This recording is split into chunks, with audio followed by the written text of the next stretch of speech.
Hi there, Taurus. Welcome to your reading. This is Yetta Pearl, and this is your general angel reading for the week of March 7 through 13 of 2022. So we're going to see what it is that your angels want you to know for this week. What's important for you, what they want you to keep in mind, things to be aware of, right? So your guardian angels, their whole job is to offer you guidance. So the times that you feel, vulnerable, or you feel like you've been off track in some way, those are the times that you have not been hearing or listening to your guardian angels. Yeah, that's how that works. Because there's always, for example, maybe you, experienced a small physical injury. If you look back, you will find the moment, and it could be just a teeny tiny little thing, you will find the moment when it occurred to you to do that differently, or to not do that, or to go a different way, or whatever, right? And that would have been the guidance from your angels that you, in that split second, you didn't pay attention to. Sometimes it is that subtle. And so, if you're finding you really need, bigger, louder guidance, then ask for that. Ask them to be very obvious, to stop you in your tracks so that you have to pay attention to that. Ask them specifically for that. Be a little careful. I have in the past said things like, you need to hit me over the head with a 2x4. You probably don't really want that, right? So be a little careful of what language you use, right? And for other things, I have asked them to be very gentle with me. So, you ask for what you need. They won't know unless you ask. Okay, all right, so let's get going on your reading. Okay. Has laughter been lacking a little bit lately? You need like a celebration, a get together with friends. Get people who have a really great sense of humor and who stimulate your sense of humor so that you can have a lot of laughs. You need that. It's like life's been just too somber, too serious lately. You need that. And so this is, no matter what's going on in your life, yes, there are serious situations. You still need the laughter. You need to be a little bit more lighthearted. So I knew this before we even started because the unicorns and one of the fairy decks. So unicorns and fairies, just by their very nature, are lighthearted. They, they tend to see the best in a situation. Now, it feels like you usually do that, but sometimes you sink into, oh my God, this is going to be just brutal, or, whatever the case may be, right? So you need to get out of that, get a whole bunch of laughter, get some friends, have a celebration, be lighthearted, have fun, just plain have fun. Yeah, that's what your assignment is for this week. Okay, all right. So are you starting a business venture? It's time. Like you can stride forward with that. It feels a little uncertain to you, but it's already determined. It's good. It's a go. Keep going with that. Some of you've already have a business. There's a new idea or something, a new branch that you want to try. Yeah, do it.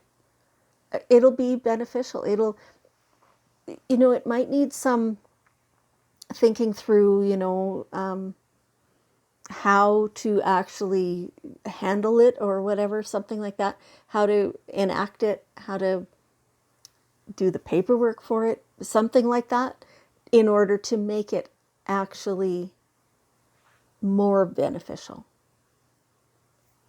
It already is. it's going to be. You can tweak things to make it more, but you'll know that later. Is what they're saying. You don't even have to think about that yet.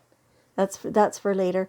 It's maybe even for somebody else within your business to do, but you're the one who has to kind of set things in motion with this business venture.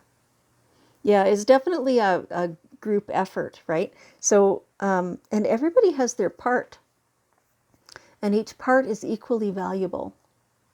So, but it's very prosperous. It's when everybody is doing their part, and so it is your business venture. It feels like, or certainly you're a key part of it. Make sure that you are realistic about what other people's role is. Just because you want them to do that certain thing doesn't mean they're going to be skilled enough at that to be able to carry it out.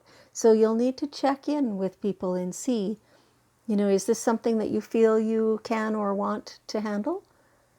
And if they say, I don't know, I feel uncomfortable about that. Well, what else would you rather do? Or, where do you see yourself within this?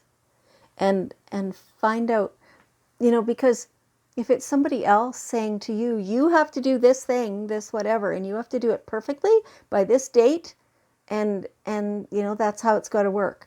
If you're sitting there going, but crap, I don't know anything about that. I don't know how to do that. I'm not even interested in that. You wouldn't like that. And so the same is true for anybody else involved in your business activity. So look at this picture. It's a group effort, everybody doing their part, and you trusting everybody to do their part.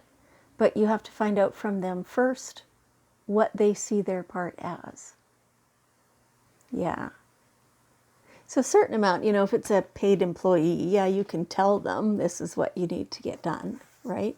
But this doesn't feel like that. For some of you, it may be that. But for some of you, it doesn't feel like that at all. It's very independent. All the different people, the moving cogs, are all independent, and everything is and will come together. But it's just that you need some understanding of what exactly each person's role is. Okay, all right, yeah, okay, and here we go again. Teamwork. Teamwork makes for dream work, right?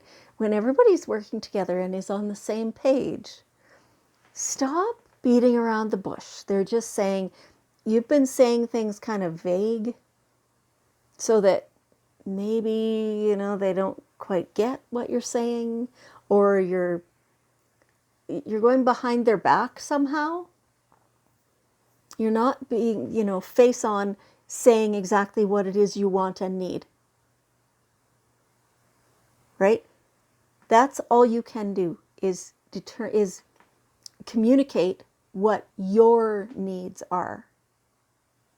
And then asking, can you provide that? Or not? And be crystal clear, so that everybody knows that what page you're on, right? That's what creates that dream work, teamwork, is when everybody knows exactly where you're coming from, right? Yeah, crystal clear communication.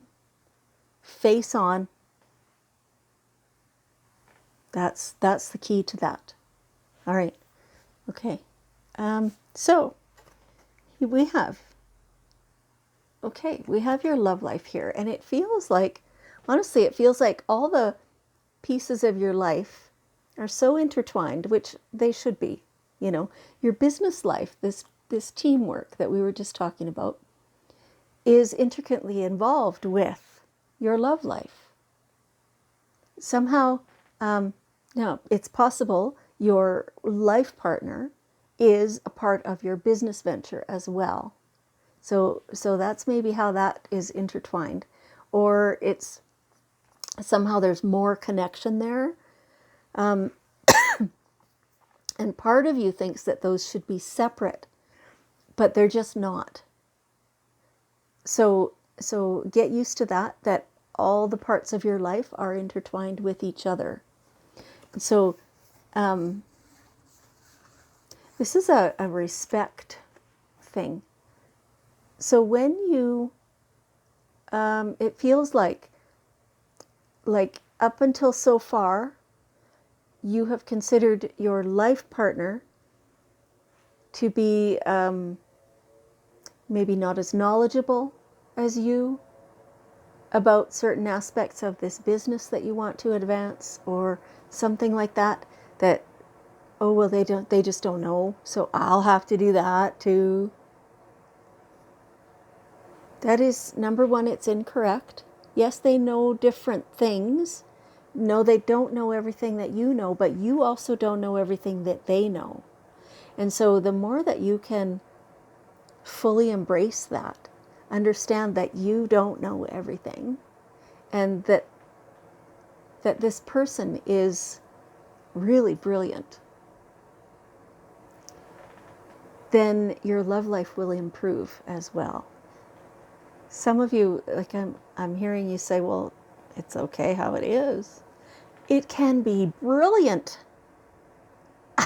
Do you not want that? Like, wow, right? So it can be just absolutely so fulfilling and so amazing and sparkly that like you think what you have now is okay. Oh, just wait. Just wait. It's delicious what's coming.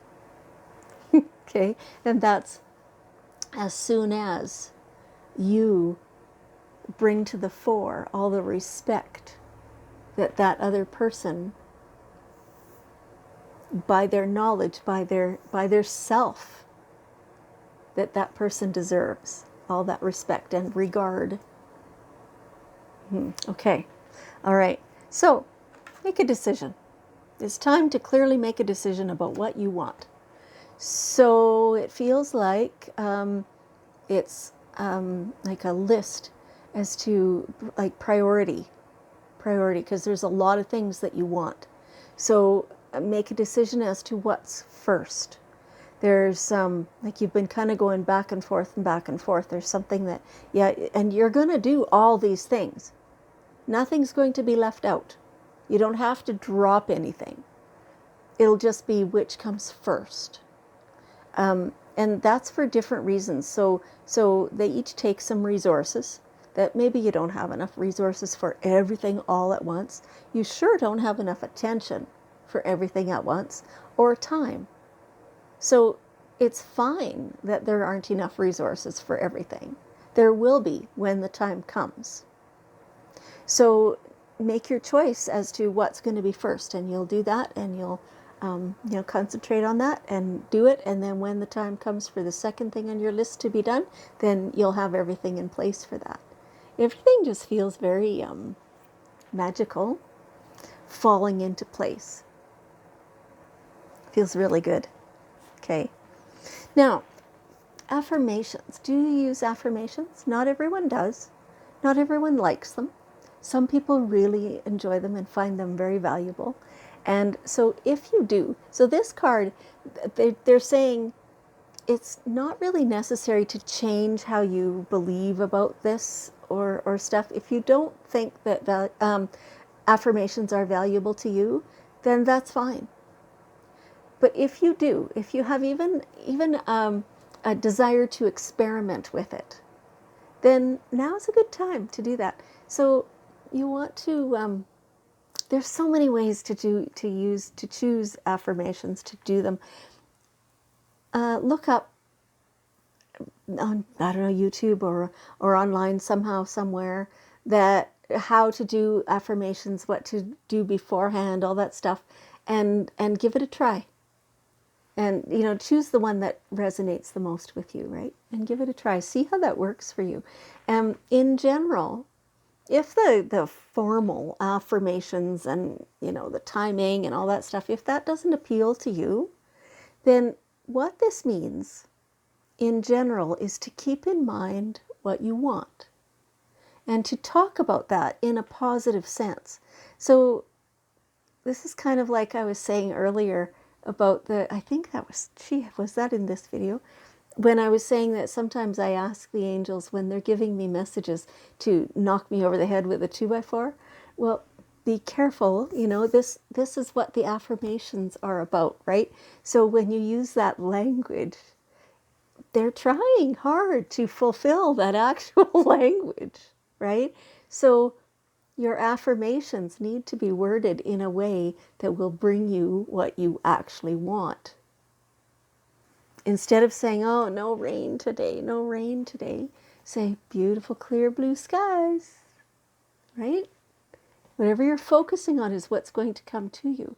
And that's what the affirmations do. They focus on what you want. And when you do that consistently, every single day, without skipping any days, there's varying reports, but this is scientific experiments that have been done. It's anywhere from 20 to 30 days usually. It creates new neural pathways in your brain which confirm this affirmation. They create it to make it come true.